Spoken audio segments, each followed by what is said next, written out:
hardy man, I like to ride, so it's my other garage. I don't think I'm going to put my tractor back in there, just the bikes.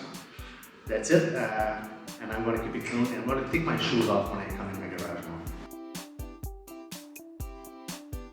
Hi, I'm Dominic here from Rockland. I used to own a transport training school. Now I'm pre-retired and I just get one truck and I do local hauling.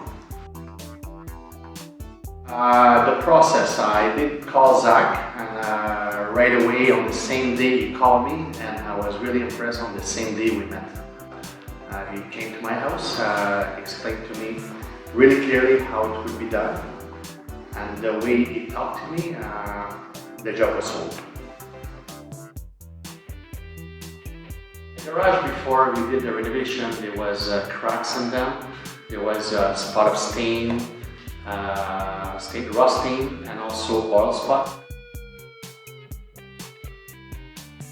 Ben took the time to explain to me again, like Zach did, what he would do and the way it would be done, and trusted the guy from first sight.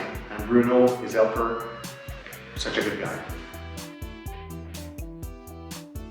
You know, this size of garage, it's 540 square foot. It took roughly 6 hours to do, from the beginning to the end. They really shut back everything clean. There was no dust nowhere. I was really impressed with the way they proceeded. In my opinion, everybody should. I mean, it's such a nice finishing. It looks homey, it looks clean.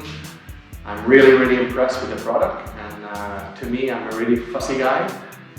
And if you like stuff nice and clean and organized, well, to me, it's the best.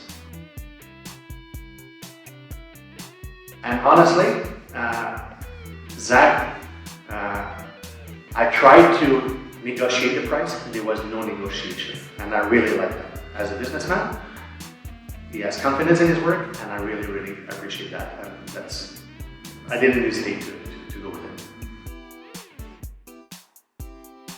But for the job that it is, to me, it's a perfect job. Yes, they are the best for me, and I will recommend them for sure.